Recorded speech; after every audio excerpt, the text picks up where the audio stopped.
Olá pessoal, eu estou de novo aqui no meu terceiro vídeo para falar mais um pouco sobre a mensagem que eu tenho procurado passar e que me foi ensinada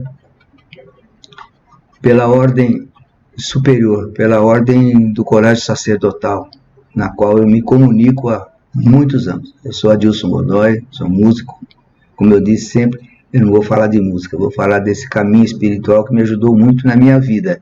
E quando uma coisa é muito boa para você, eu acho legal você passar para as pessoas, que de repente elas podem se ligar nisso e achar que isso pode ajudar a sua vida. A função do ser humano é procurar ser útil, não a si próprio somente, né? Ficar lutando para a sua glória pessoal. É procurar passar alguma coisa de essência mesmo, que ele conseguiu aprender durante a sua vida, né? Ele conseguiu trazer para dentro dele e fazer com que isso possa ser transformado em alguma coisa positiva, ajudando as pessoas. Às vezes existe um confronto até ideológico, existe até um confronto de condução daquela mensagem, às vezes bate de frente com um pensamento que alguém possa ter e que não concorde, mas isso é natural. A discordância ela tem uma função de atrair energias, atrair forças para que você procure encontrar argumentos que possam fazer com que você seja viabilizado como intermediário pelo estudo, né, pela dedicação, pelo estudo naquilo na qual você está propenso a realizar. É um trabalho de busca, sabe? É um trabalho que está dentro da gente. Se a gente não tiver essa coisa dentro da gente, não adianta querer buscar alguma coisa na qual você não tem interesse. Não interessa para você, não interessa para os seus amigos, não interessa para a sua família, não interessa para os seus filhos, para a coletividade. Mas quando você sente que tem alguma coisa que possa mexer com uma estrutura que já está, de certa forma, caminhando para um rumo velho, né, obsoleto, é bom que você saia também mostrando o seu lado. Eu trago hoje uma mensagem do colégio sacerdotal de que é um pouco dura, mas ela vem de lá. Então eu não recuso, eu não estabeleço censura mediúnica. Não, isso aqui eu não vou escrever. A responsabilidade não é minha, é da entidade que foi determinada para que eu pudesse construir essa nova maneira minha, né? Nova para mim, de ver espiritualidade, porque quem precisava disso no momento que eu comecei era eu é que ficava batendo cabeça para cá, lendo livro para cá. Eu me lembro que quando eu entrei na faculdade de Direito lá de Bauru, eu estava no primeiro ano, eu tinha 18 anos, eu estudei lá, e qualquer aula professor que faltava, eu corria para a biblioteca da faculdade, porque os livros eram caros. E a minha vontade era de pesquisar alguma coisa que me ligasse à espiritualidade. Aí eu olhava aqueles livros de filosofia profundamente difíceis de ser captado por um jovem de 18 anos que tinha que estudar matéria de direito para poder passar de ano, e naquele tempo a faculdade era dura, viu? Tinha que estudar latim, saber definições em latim. O professor Aldo Castaldi não era generoso, não. Era o professor Silvio, também de Introdução à Ciência de Direito. Se não soubesse a definição de Pedro Lessa, você não passava de ano, nem que você soubesse a doutrina toda. Foi assim que, mais ou menos, a gente tentou acertar o caminho. Eu ia lá, pegava a Suma Teológica de Santo Tomás de Aquino e começava a ler não sei quantos volumes. Não pedia muito, mas eu sentia uma necessidade. Eu estou contando isso porque quando você sente uma necessidade de buscar alguma coisa diferente, você sai um pouco daquele dogmatismo interior. Eu fiz um curso de teologia com o padre Álvaro, esqueci o sobrenome dele lá em Bauru, com meu irmão Hamilton, mas eu não consegui ir até o final do curso, porque eu estava na faculdade, tinha muita matéria para estudar, tinha que estudar piano, tinha que tocar, fazer baile, essas coisas que todo mundo conhece. Então o tempo que sobrava era muito pouco para poder desenvolver com profundidade essa coisa da fé, que eu não sei se cada onde vem, se é genética, se é da minha mãe, se é da minha vovó Cecília, da minha mãe Vitória. Minha avó levava na missa, da missa das 6 da manhã, lá na Igreja Matriz, onde eu fui batizado, do Espírito Santo, lá em Bauru, para eu poder sair para jogar bola depois eu ia para o futebol. Se não fosse a missa com a vovó, não tinha futebol. Era um negócio difícil de você segurar, uma barra pesada, né? A educação antiga. Eu tive essa educação antiga mesmo. Um pai severo, uma mãe fiscalizadora, meus irmãos também. Ninguém escapou ileso. Então isso me trouxe para o mundo da espiritualidade. Eu me lembro que eu confrontei um sacerdote com 14 anos de idade. Não foi legal o papo. Não foi bom. Me afastei até os 18. Foi aí que eu comecei a estudar um pouco mais com profundidade. E a coisa foi acontecendo. Eu fui vendo muita matéria filosófica e até teosófica, que ia contra uma determinada linha de pensamento. Eu comecei a entender e estudar o que seriam, naquela época já, concílios, que decidiam sobre os caminhos da fé. Então tiveram concílios aí que decidiram coisas difíceis de compreender, de você aceitar. Pelo menos no meu caso, pessoal, difícil de aceitar. O Concílio de Constantinopla II, por exemplo, que anematizou os ensinamentos de Orígenes, Clemente de Alexandria e os padres neoplatonistas, foi difícil, por pedido do imperador Justiniano, em 553 depois de Cristo. Para mim foi difícil aceitar isso. Meus embates teológicos com os padres nessa época era por conta de alguma coisa assim. Então, achava que tinha que acontecer algum caminho. Mas eu não sabia nunca o que poderia acontecer para me ajudar. Quando eu tinha 30 anos de idade, a mediunidade apareceu na minha vida. Eu já contei no primeiro capítulo como é que eu fui parar na Federação Espírita de São Paulo para desenvolver a minha mediunidade de psicografia. Foi ali que eu comecei a encontrar o meu eixo. Comecei a estudar o meu eixo. Eu tenho uma imagem de um amigo deficiente físico que morava em frente à minha casa, que ele caminhava sobre duas mãos e com os pés para trás. Ele pulava, não andava. O Belmiro Banhão. Desde menino. A minha visão sobre essa imagem é de até onde eu posso chegar, sei lá, 3 anos, 4 anos, 5 anos. E ele ficava naquele sol quente, com o cachimbo na cabeça, pulando de lá para cá e me pedia água.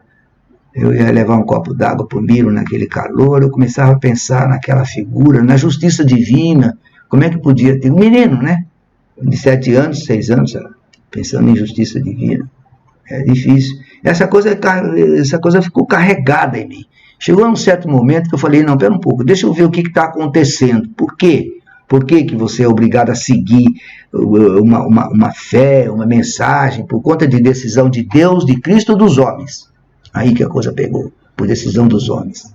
Eles é que resolveram interpretar textos dessa ou daquela forma. E foram impostos na base do pau mesmo, né? Na base da fogueira, na base daquilo tudo você podia entender. Até que o Lutero se rebelou contra as indulgências e fundou o protestantismo lá de 1500, 1400, eu não sei muito bem essa data certa.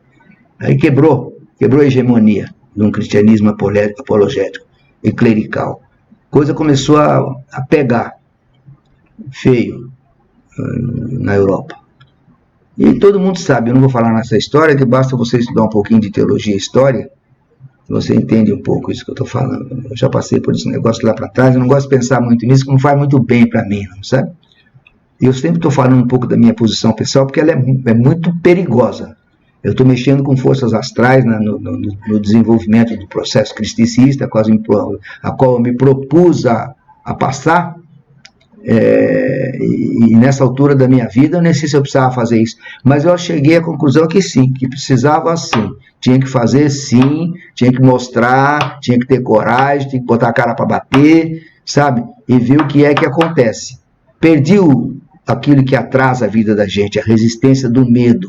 O medo até de certa forma é bom, porque você procura superar as coisas até para perder o medo. Então quando você perde o medo, você parece que você andou mais um pouco, né? Você se lembra de fatos. Eu me lembro, por exemplo, quando eu tinha uns 11, 12 anos de idade, eu estudava à noite no liceu, lá em Bauru, eu ia para minha casa e tinha uns cachorros, né, que corriam atrás de quem passava lá de noite. Eu tinha um tremendo medo de passar perto daqueles cachorros. Eu passava devagarinho. Um dia me deu um estalo na cabeça, eu falei, eu vou fazer o contrário, eu vou em cima do cachorro. Saíram 2 cachorros direto, eu saí em cima deles, com um pedaço de pau na mão, eles saíram, sumiram da minha vida, nunca mais me perturbaram. Então eu aprendi, lá atrás, eu lembrei agora, viu? Há pouco tempo, que a coragem é a maior coisa que você não pode perder. A coragem ajuda a você a superar o medo. E o medo mostra um novo caminho, depois que ele é superado. Então, em função dessa autoavaliação aqui que eu estou fazendo, assim, não se trata de uma promoção pessoal, porque para mim a glória é pessoal e eu já tenho a música. É ensinar as pessoas a que vencer essa resistência, sair dessa caixa dogmática, desses pensamentos que nos foram colocados, às vezes até por imposição. Às vezes muita coisa vem de família, se bem que a minha família nunca impôs nada. Eu já sabia que ela era católica, apostólica, romana. Mamãe foi regente do coral Nossa Senhora Aparecida durante tantos anos. Eu cantei lá na terceira voz com meu pai, o Hamilton tocava órgão. Então estava tudo posicionado lá, mas a mente estava voltada para o que tem além disso? O que a teologia escolástica e clerical pode me apresentar tem disso para consolidar a minha fé? Porque o problema era meu, não era de ninguém mais. Eu que queria acreditar, eu tinha atração pelo sacerdócio, eu tenho até hoje. Eu entro numa igreja, quando eu estive em Roma, eu fiquei abismado lá embaixo daquele órgão fantástico perto do túmulo de São Pedro, e um cara tocando, um frei tocando a tocata em ré menor de Bach para órgão, pedaleira, funcionando. Aquilo me eletrizou, aquela vontade de sei lá o que, será que eu queria terminar a minha vida como Liszt, no mosteiro? Não sei não, mas eu saí pensando um monte de coisa. Mas naquela época o cristianismo estava começando, eu estava começando a receber as mensagens, né? E uma das primeiras mensagens que eu recebi, eu falei tudo isso para chegar nisso aqui, ó, que eu vou mostrar para vocês. Está no livro do Cristicismo, que é um livro imenso, aqui na minha mão, olha o tamanho dele, ó. Primeiro, tem mais de 400 páginas. Então, tudo matéria psicográfica. E eu tive muitos contatos na minha vida com amigos músicos meus, muitos vieram na minha casa quando eu fazia essas reuniões aqui. Vinha gente aí que eu não vou falar o nome, que não interessa, tem nego consagrado hoje, mas deixa quieto. Então, o que acontece? Quando eu comecei a fazer o trabalho, nessa década, quando eu cheguei aos 30 anos, foi quando eu comecei. Então veio uma mensagem do plano espiritual para consolidar essa posição que eu estou descrevendo para vocês, que é verdade, é sincera, não estou inventando nada. Meus filhos sabem disso, as pessoas que acompanharam, que vieram na minha casa, amigos, parentes. Isso aqui ficava com mais de 40 pessoas, eu não tinha nem como acomodar, para ouvir as primeiras informações que eu tinha daquilo que o Adilson, está recebendo alguma coisa, por que esse cara maluco vai falar? E eles iam para lá e eu já tinha uma fama assim meio de lelé da cuca. Então o que acontece? Eles iam para cá e eu falava de uma forma bastante desenvolta sobre esse processo mediúnico que eu tinha recebido. As pessoas levavam a sério, faziam as orações comigo. Eu me lembro de alguns músicos extraordinários que tiveram aqui em casa. Lembro do Serginho, com a esposa dele. Tem mais gente para falar, mas gente que me acompanhava com seriedade. E as primeiras mensagens que eu recebi, uma das primeiras da Constituição, das primeiras folhas do livro do Cristicista, Ensinamento Cristicista, já estamos preparando esse material, que dizia assim: tudo que a tua razão e o teu coração não aceitam, não aceites, ou seja, tudo ou nada, do que o teu coração não aceita. Que o importante em toda a orientação que nos é ministrada na vida é o sentido lógico que a mensagem deve trazer. Eles falam em sentido lógico. E o sentido objetivo dentro do ensino a ser ministrado. Não podemos nos vergar a verdades que nos são impostas sem primeiro analisá-las e meditá-las. Os ensinamentos de toda a natureza de toda a natureza só tem um real valor quando nos chegam com argumentos sólidos, com propostas objetivas de orientação segura, calcada na experiência, calcada na vivência, no entendimento superior, que nos chega através da pesquisa, da dedicação e da busca incessante. Não vivemos mais na fase da opressão psicológica, onde éramos obrigados a deglutir verdades, entre aspas, distorcidas.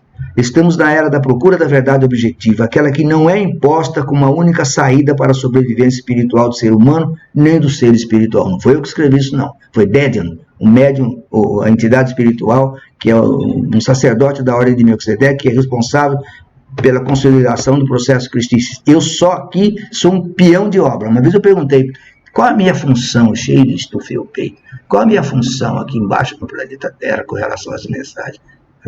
Você é um peão de obra. Para a sua glória pessoal, você já tem a música.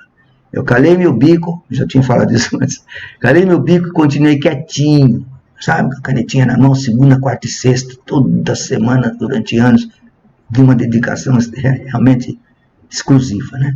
O espírito que tem dentro de si,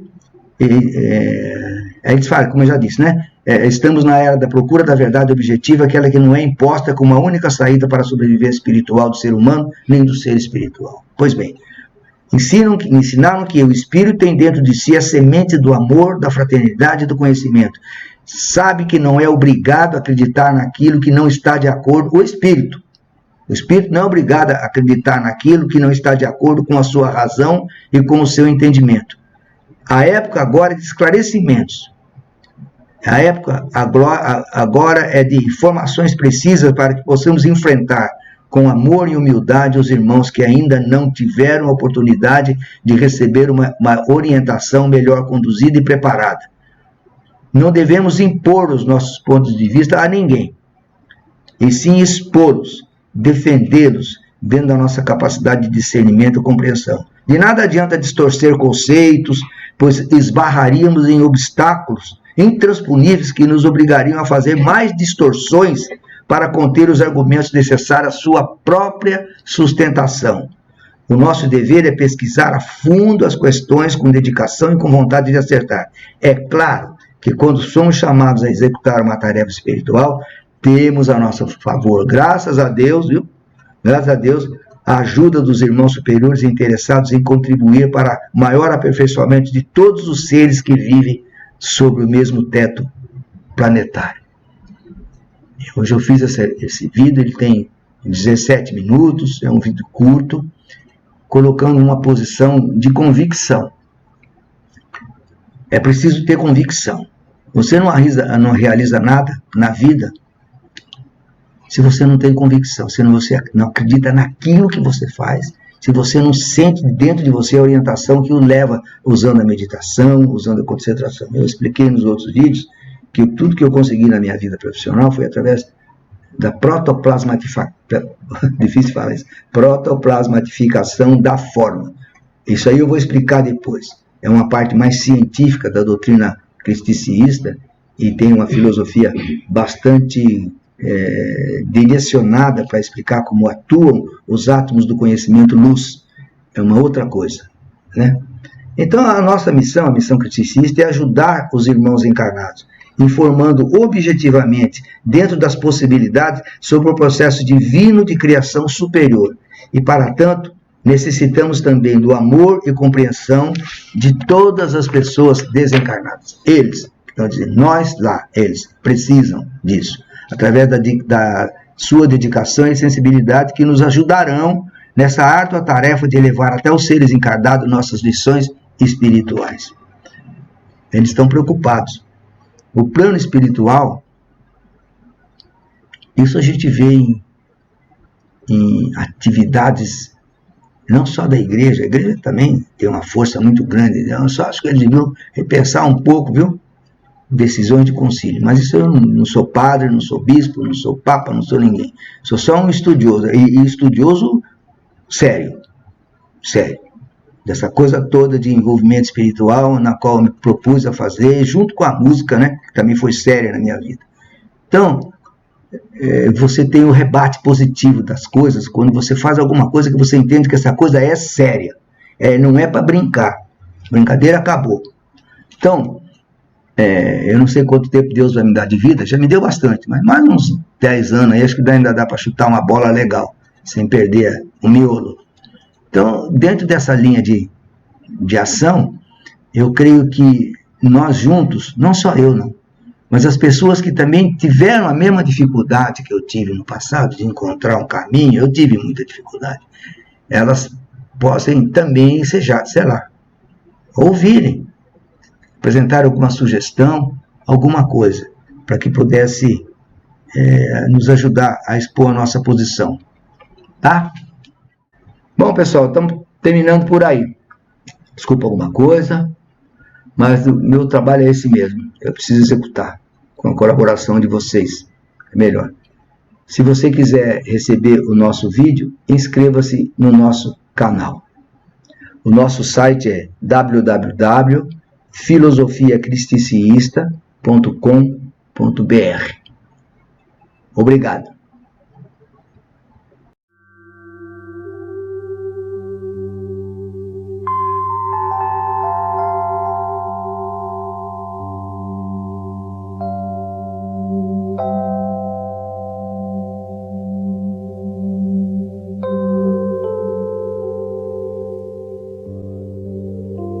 Pai de toda vibração universal, santificados sejam os campos divinos de vibração superior. Venha a nós os vossos iluminados mensageiros de luz. Sejam cumpridas as leis evolutivas. Assim nas esferas superiores, como nos campos em transição evolutiva de vibração densa. O alimento espiritual de cada dia, dai-nos a toda a eternidade. Perdoa-nos, santificando o tempo que levamos no cumprimento de nossos resgates espirituais. Assim como nós temos a obrigação de compreender e perdoar nossos irmãos, que privados da maior compreensão, não conseguem em seu estágio atual de evolução espiritual, vibrar numa esfera mais superior e atingir estados mais elevados de consciência, onde a sabedoria espiritual livra o homem da condição de devedor.